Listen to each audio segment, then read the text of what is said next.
Welcome to another episode of Crypto Cliffnotes. You got me, you got Pat, and we have a special guest from Veggie Mates, the man himself, the CEO, Brian Stivers or Stevers. Sorry if I said that wrong. How's your day going today, man? Good. You actually nailed it the first time. So my handle is B Stives. It's just a combination of my name. So call me whatever you want, but you actually got it right the first time. Awesome, awesome, man. Awesome. So let's hop straight into it, man. And we're excited to, hear about Veggie Mates. We want the community to hear about it. Personally, I made a long thread on it. It's just a project that, people should know about. So, tell us a little bit about yourself, how you got into crypto, how you got into, NFTs, what started it all. Yep. So yeah, I really appreciate you guys having me on. Yeah. A little bit about my background. So I spent a majority of my career in sales, marketing. I studied as a programmer originally, but I haven't wrote a program in 15 years probably. And I spent the tail end of my career in leadership, specifically for engineering team.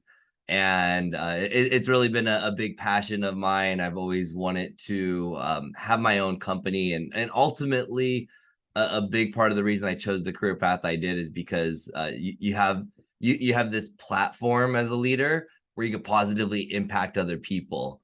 And so when I got back into crypto, it actually started, the vision started with the Charles whiteboard, I think, as it did for a lot of us, and understanding what this technology could do by putting the power back in people's hands. And I just went full like degen in 2017, and I it was a very interesting period of time if you guys were around back then, but no one knew what the technology really was that they were investing in. I invested in a bunch of garbage. I invested in some really good stuff like Cardano at that time. And fast forward to 2020, I was actually a part of the Wall Street Bets movement. And I basically what happened is like the centralized banks lost the game, and then they changed the rules on the fly. And I was like, oh, that's not cool. They can just change the rules whenever they want. Like, because I was winning on GameStop, and then they just froze everything. And something just clicked for me that day is like, oh my God, that's why we need crypto. That's why we need blockchain decentralization. We should all be playing by the same rules. This isn't fair. And that's when I really pushed in, got like really heavy into crypto. I took all my stock at that time and just pushed it into crypto.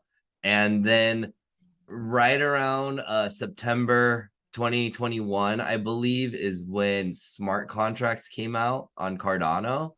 And I was looking for a proof of stake network. I was looking for something that was decentralized. Those are my two top criteria. My cat's in the back going crazy. Um, and Cardano had both those things, and then it had a brand new ecosystem with smart contracts. So I just figured, you know what, I'm not going to miss this. I got in, and there was no DApps available in September. So I was like, oh man, I can't do anything. And so I was like looking for something to do. And while this was all going on, one of our other co-founders, Paul Thomas, he actually had a crypto punk that he had minted or bought off the market like 2 years ago. It sold for like 100 ETH, and I'm like, whoa, what's this NFT thing? And then right about then, I learned about Claymates, and the art just like really spoke to me. I got in the community. Everybody was super nice. And before I knew it, I was spending all day, every day in Discord on different like communities. I think Tiger Society was my first mint. I know I told everybody in my family about baby aliens, and like Mhm. I haven't gone back since. Um, it's funny because one of the inspirations actually for this project, and not to like get on a soapbox or anything here, but I was on a call with Paul and then Joel Madden, and we were all just talking about like, what the space was. And one of the things Joel was talking about was like, hey, why can't you do it? Like, or why, like, what's to stop you from making this happen? And I had always wanted to do something, but I think I've always been kind of scared to take that leap. But when I looked at it logically, is like, I have sales experience, marketing. I manage a company at a very large scale company, and I love NFTs. I understand blockchain tokens. I why not me? And I asked myself that question, and I couldn't come up with a good answer. And so got together with a couple of my closest friends, started this project, and just haven't turned back since. And it's been the best decision ever. It's amazing, man. That especially when it comes to like sales and marketing, you know how important the mindset is when it comes to, the success side of things. And, I was just listening to an audio the other day or last night actually, and the only limitation that we ever have is our own self, or is our own doubts, our own limitations. And that's the only thing that stops us. So, you asking yourself that question, that's a huge thing that people should really take a look at every single day. Like, why not me? Why can't I do this? Why can't I do that? And we can. It's whatever you tell yourself, you can. You can't. Whatever you tell yourself, you're right. So that's great. And it's kind of very similar to like your experience. It's very similar to ours, how we got into Cardano. We started with Clay, and then we kind of just stuck with it because we were doing ETH, we were doing Solana before, but the communities aren't like Cardano, and you know what I mean. Cardano's community is untouchable. They're very supportive of each other. The projects work with each other. It's not like one project's trying to be number one top dog. Like, we're all trying to work towards the same goals. We're all trying to work towards mass adoption in this space, and we got to do it together. You can only go so far alone, but you do it together, you can go even further. So it's pretty cool to hear your experience. Pat, I'll let you take the next one. Yeah. So, all right. So you guys are coming up on almost a year now, right? Since your first mint. Yeah. November 17th was the Veggie Mates mint date. That's lovely. All right. So why don't we just like rewind a little bit, go back to that time. Let us know supply that came out, cost, and how that went with you guys. Oh yeah, it's a fun story to come back to, because it is where it all started. So our mint was a 10K mint, 50 ADA, and I remember at the time everybody's like, 50 ADA, that's crazy, like these guys are greedy. It just funny how time changes. Yep. And we had some hiccups. We got tested very, very quickly. So right when our mint launched, our first 500 or so veggies went out as just metadata, like no pictures. And what happened is there was like a white space in the metadata. And so I'm sitting here and hype's all high, and I'm just like, my heart sinks. I'm on the phone with the team, and we're just trying to figure out what to do, right? So first thing is like shut down the mint, send out an announcement. And this was the first test of our community, of us as a team. And one of the coolest things that came out of it was our community didn't attack us. Surprise! Like, I think I got like two poop emojis or something, or two clown emojis. I was shocked, because I've been on the other side of this before. Absolutely. And even though the time was really bad, I just remember at that moment thinking, and I even told the team, I was like, you guys, we got something special going on here. It's like, people are supporting us right now. And I think a big part of it is the messaging, right? Having a level of professionalism. I one of the things I've learned in this space is that people are more forgiving than we think they are. We think everybody's like a savage and they're ruthless or whatever, but when you give them logic and reasoning, a lot of times they are understanding. They can put themselves in your shoes, and our community did that. And they were like helping each other fix the metadata through like some explore on pool.pm. I don't even know how they were doing it, but like it was just so cool. So they were able to look at the pictures. So anyways, fast forward, it takes us about a week to sell out our mint. And so we didn't have an instant sellout. And back in those days, like that was a requirement almost. If you didn't instantly sell out, you were a rug, everybody would say. And I just remember having the craziest week.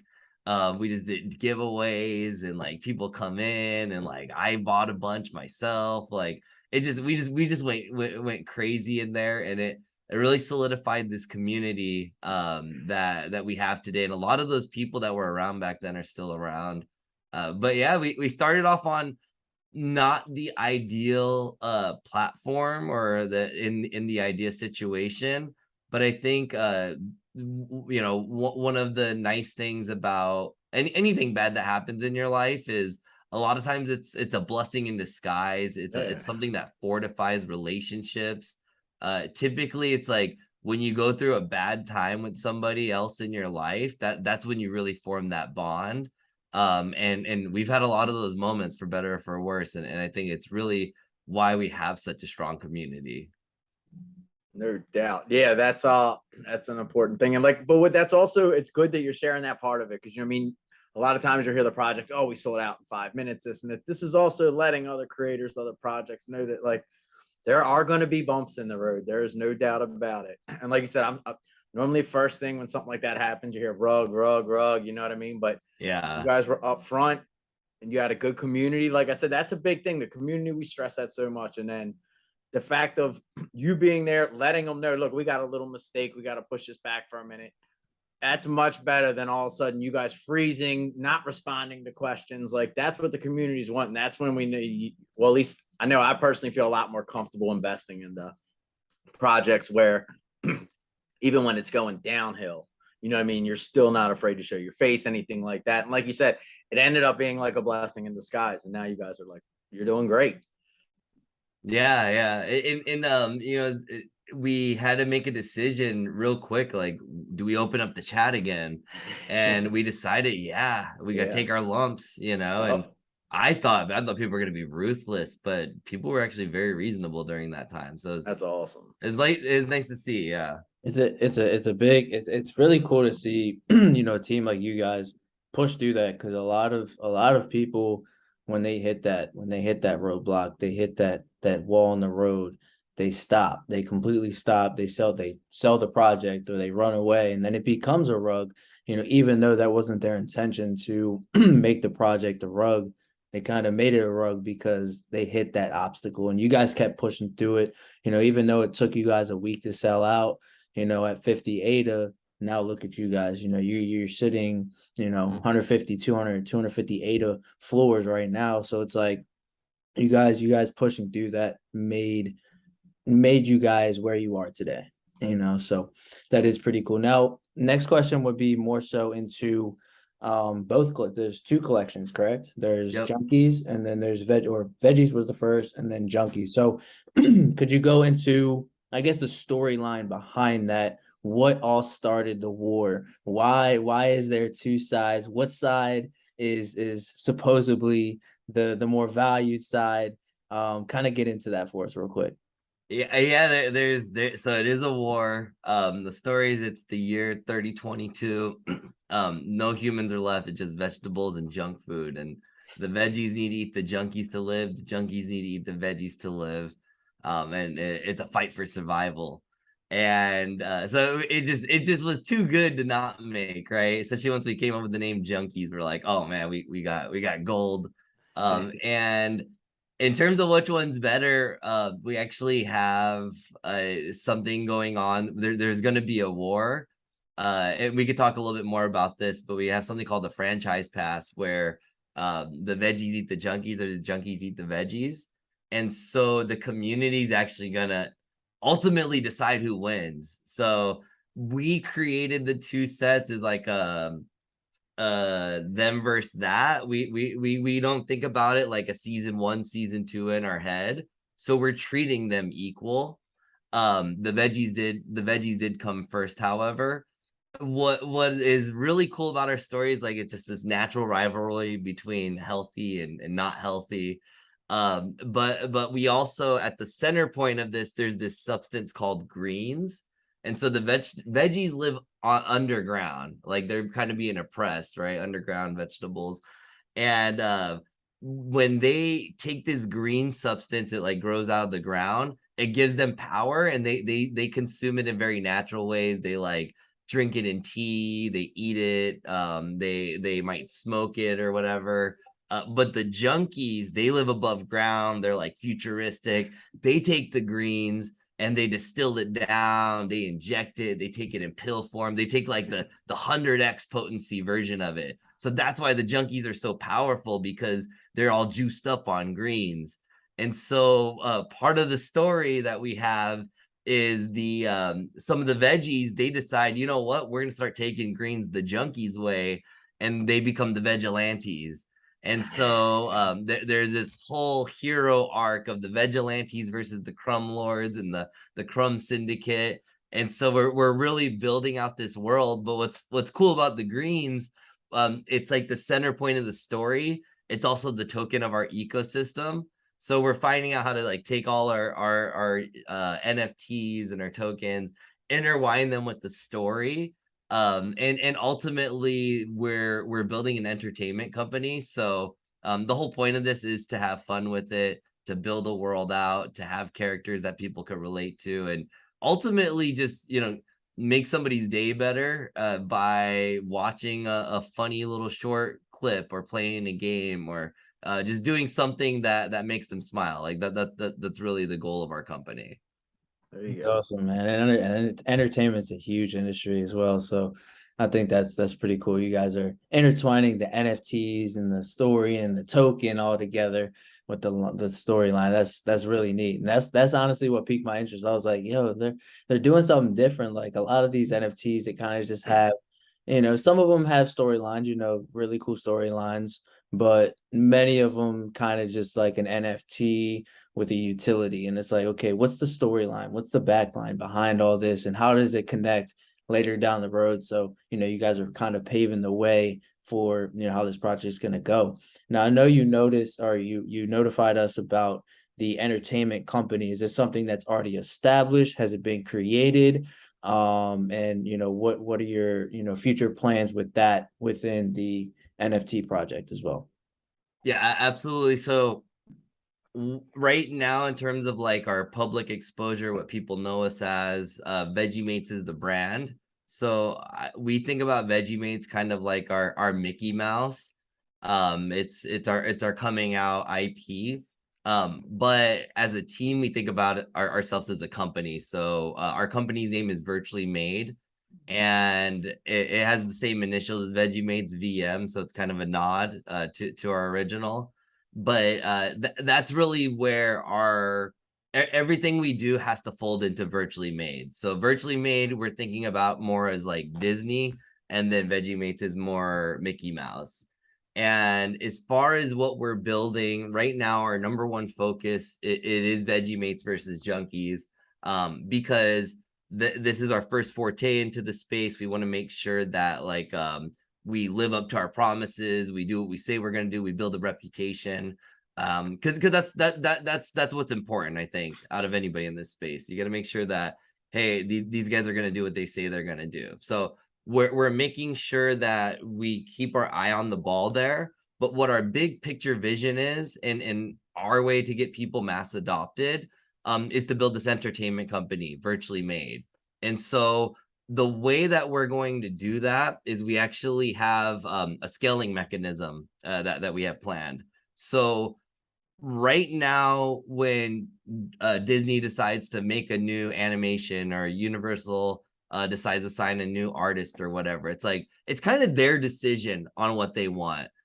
They decide what kind of media they make. We just consume it.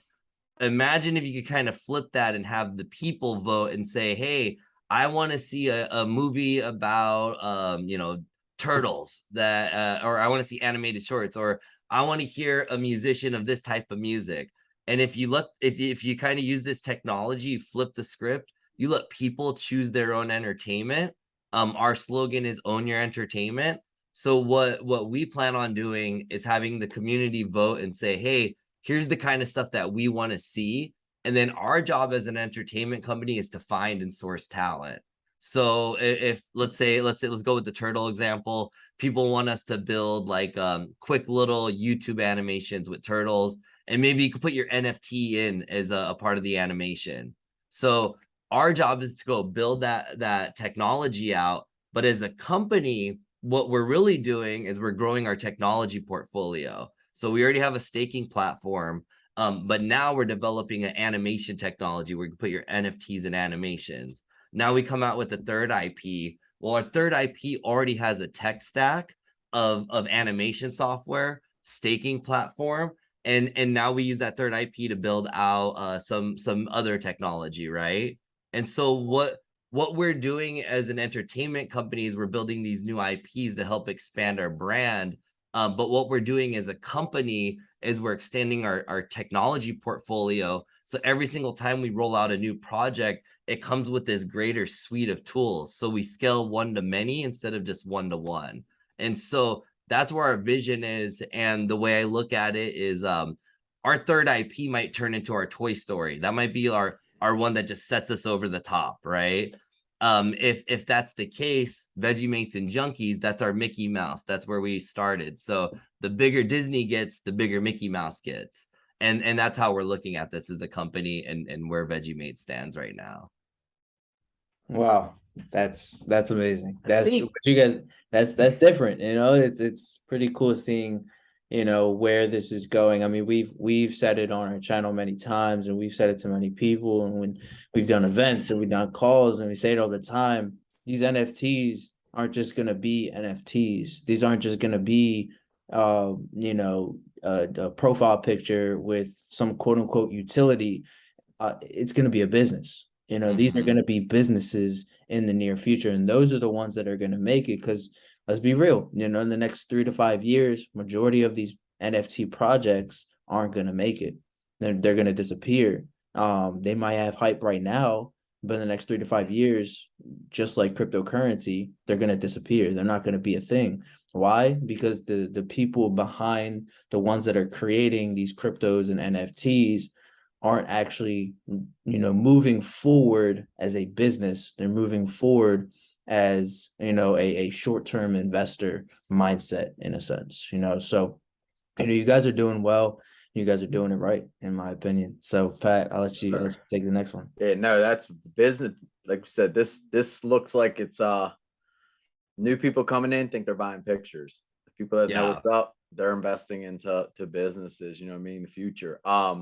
So let's get into a little bit of, all right, so the people that are your investors, your followers, that kind of thing. Somebody news coming into the project. Is there any certain characteristics, traits, anything like that that might you might want to look out for? Or any like kind of alpha for anything if you hold certain traits that might be coming up? Yeah, actually, I'm gonna share my screen here. So we got alpha alert. Yeah, because it is fold into this. So right now, we have staking. So we have our own staking platform. Rarity doesn't play a factor into that. So all veggies and junkies are treated equally. And just like anything in our system, we're not showing favoritism towards one or the other. That's for the community to do. But our next big thing that is coming up, it's called the franchise pass. We have a whole white paper on it. It's in our greens paper here, but it works very. Are you familiar with battle passes or like season passes in video games? Yes. Yeah. Okay, so it's a very similar concept to that. When you get when you eat 3 veggies or eat 3 junkies, you become a vigilante or a crumb lord, and that actually unlocks the franchise pass.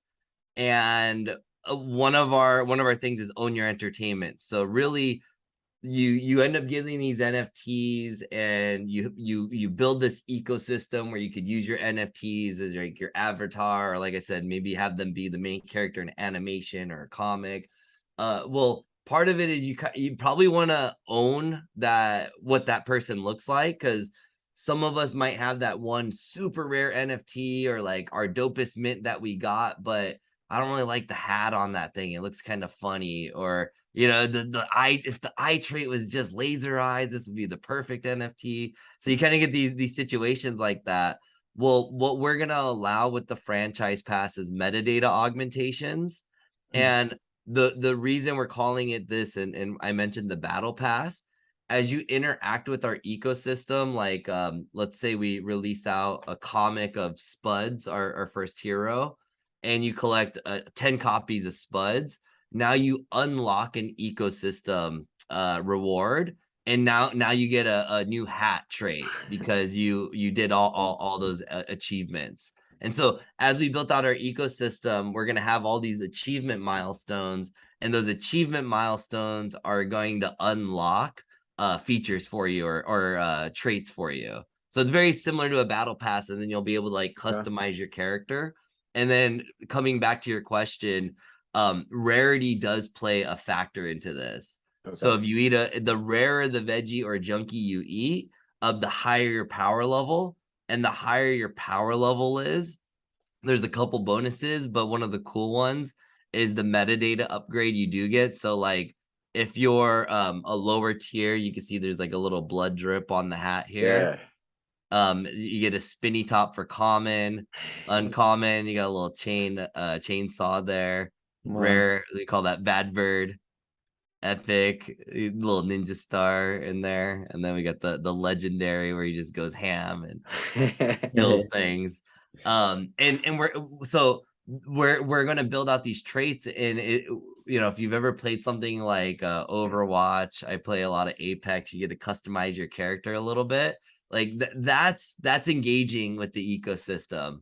And because we're allowing these metadata augmentations to happen, you get to make it whatever you want. But when it comes to the actual like power levels and benefits of having different eating rare veggies or junkies, there is going to be a lot of incentives. So it's all broken down on our paper here. We have 6 different tiers of rarity. So we wanted to gamify this. I have no clue what the outcome is going to be, by the way. The community is going to decide everything. But we wanted to incentivize somebody with rare veggies to eat their rare junkies. Like, how do we get that person to eat like a top 10 rarity? Because that sounds obnoxious, right? Like, and that's what we want to do. So it's gonna be crazy because like the Veggie Mate and Junkie sets are gonna like dwindle down. This is gonna be a third policy ID. It's gonna be open so we could do those augmentations. So yeah, that's smart. Rarity does matter right now, and we're using CNFT tools as our rarity score. So real quick question on when the junkies eat the veggies or veggies eat the junkies, what happens to the ones that are eaten? Are they burned? Are they stored away in a wallet that, you know, maybe you're gonna be able to get them, or how's that gonna work? Yeah, it's kind of like the same thing. We're gonna put them in a graveyard, and they'll still be a tie to the fact that it was a part of that original one. But yeah, more or less they're gonna be burned. Okay. Will that show on since it's going to be a whole nother separate policy ID? Will the supply, you know, slowly go down on like JPEG and all that? Yeah, it definitely will go down on there. We're gonna have to build our own interface for all that. So we own it, because the one thing we don't want to do is we don't want to be dependent on a third party, have them change their system out of our control, and then it doesn't make sense, right? So it's all a part of like our UI to kind of keep track of that. And we could do fun things like have like a memorial service for the lost veggies and junkies. So we have some ideas like that too. That's cool. Hell yeah. Pat, did you have another one? I had probably one more. Throw yours out and then I can always put mine in. Okay. Did you guys plan on being in any type of metaverse? So do you guys plan on taking these? Obviously, you're gonna have, you know, your little, you know, junkies eat veggies, veggies eat junkies. But are you guys gonna, you know, somehow maybe later down the road integrate your NFTs into some type of metaverse? Yes. So the way we're thinking about the metaverse and the future of the space is that there's always going to be a place, let's say you're in the metaverse, you're going to want to go to go to the movie theater, right? You want to go to the arcade. So we're not trying to build the metaverse.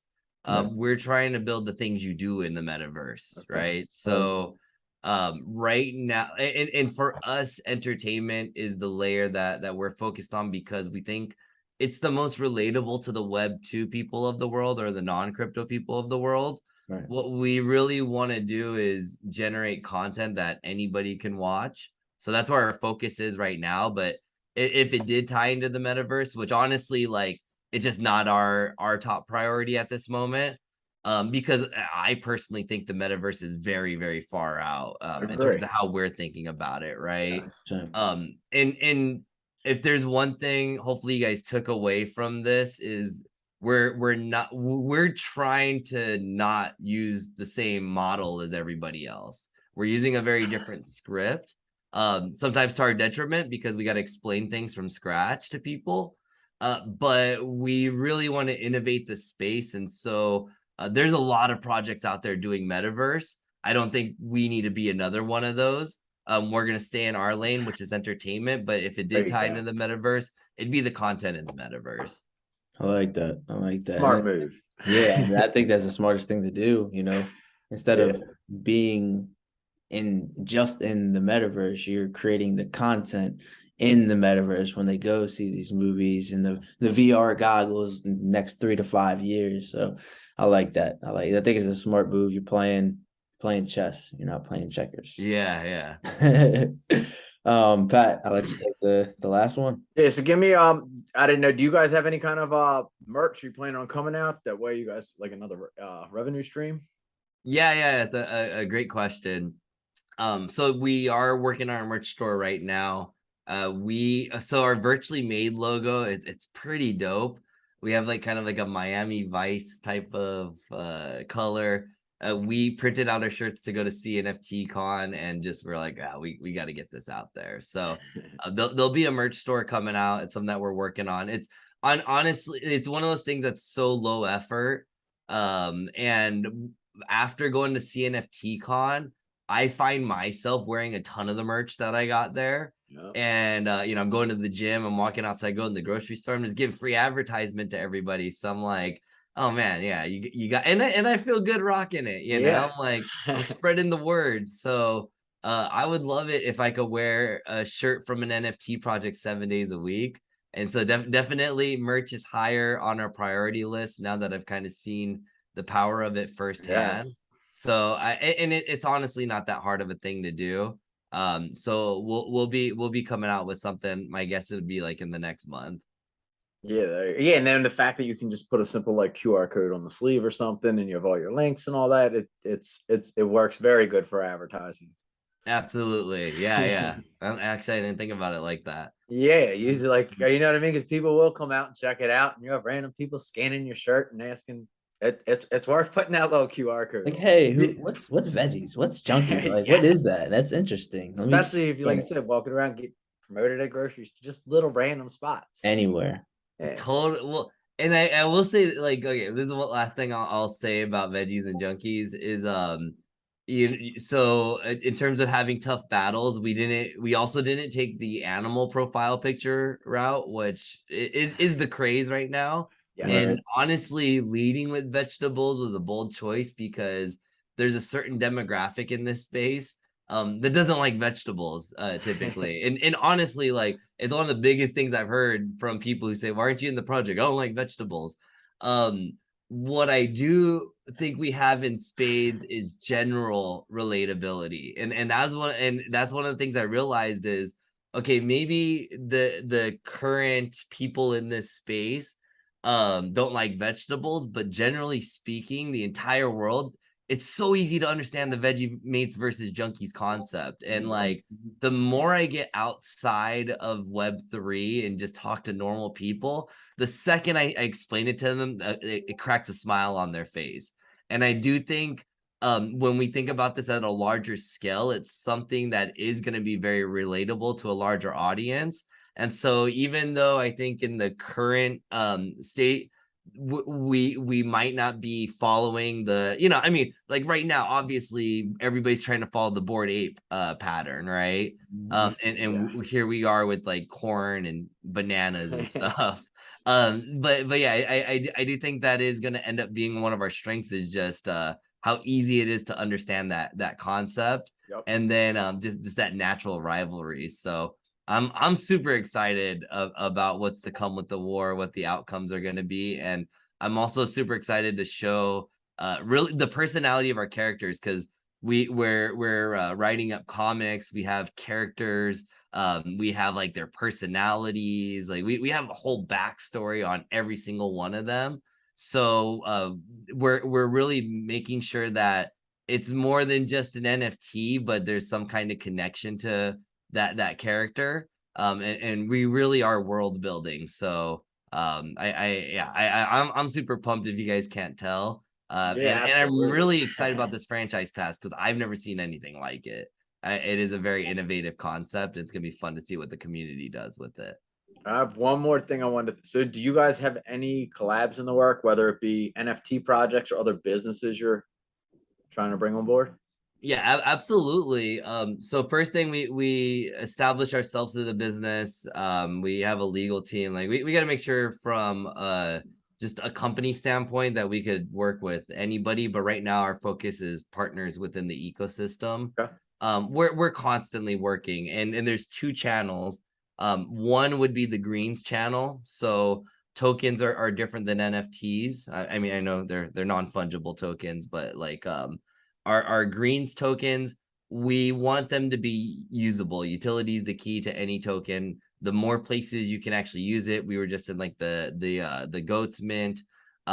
We are on the mutant raffles. You're gonna see us in a couple other places. We want to make sure that you could use greens like a kind of like a Visa card. Like, and anywhere you go, you know they're gonna accept Visa, right? I want greens to be like that, because the more usable it is, the better for our members. And then on the NFT side, I am very particular about who we work with, just because we're a pretty well established project at this point. And so I want to make sure that, I mean, we could do like a giveaway, a whatever, right. A Twitter giveaway. That's not a big deal. But when we think about like a strategic partnership, I don't want to rush those things, because a lot of times they're working down their path, we're working down our path. I do think the model that we're building for expanding our IPs, we're calling it an automated production company, APC. I do think that's going to breed a lot of partnerships, because there are projects out there who are pure art projects who don't have utility base to them. And if we're able to offer structure like marketing, infrastructure around technology and utility, and they get to focus on just the art aspects, I think there could be a really good marriage. And there's a lot of conversations that we've had already on that front. But yes, you will see a lot of partnerships from us. We have something called the farmers market. Do you guys know what that is? No, explain. I mean, I know what a farmer's market is, but not your farmer's market. Yeah, not that. Okay. Tell us. So I was in Hawaii, and like I was in this little town, and there was somebody was like, "Hey, you guys want to attend the farmers market later?" I was like, "Oh yeah, dope." So I stuck around, attended it. There's music, food, like all, and what was really cool is all these little vendors have a place to kind of show their stuff, and a lot of it was like handmade, right? It's like, man, this is so freaking cool. How could this, like, how can we bring this to the metaverse? And so, and then it dawned on me one day. I was like, "Ooh," because we got a musician in our group. I was like, "We'll have him play live, and then we'll invite other projects into our Discord. So the draw will be the music, and then we'll give them all their own little booths. So all the different projects get a Discord channel. So you come into there, you listen to music, and then you get to check out all the other projects in one place. And so it's like a gathering." And then we usually do like 4 different interviews with some bigger name projects, and they're kind of like the headliners to draw in everybody. And the goal would be to use our platform to help these other projects kind of like get a place to show off their stuff. And we've had some really cool projects come out of that. I know like Dead Rabbit Society was at one of them, and they were doing all their treasure hunts, and Yeah, they got this some was wild before stuff. they minted. So it's been so cool to see some of the projects come out of that as well. But yeah, man, like that's the ultimate collab right there, is the farmers market. And we'll be doing one here. We actually have a really dope partner. It's still in the early stages for it, but like we're gonna bring it to life. I can say that. Nice. Wow. That's all I have for you. Hey, that's all I have. That ended. He dropped the mic right there at the farmers market. That's pretty cool. Well, you know, you heard to hear folks from the man himself, the CEO of Veggie Mates versus Junkies. Super excited to see where this goes. Franchise pass coming out very, very soon. Look out for that. Make sure you guys get in their Discord, follow their Twitter. I'll put all their details down below, their white paper, their Twitter, their Discord, everything right there down below. Appreciate you guys for checking this video out. Please like, comment, and subscribe down below. Make sure you guys shoot a follow over to Brian and his community over there with the Veggie Mates. Again, we appreciate you for checking this out, and we'll see you guys on the next episode. Peace. See ya.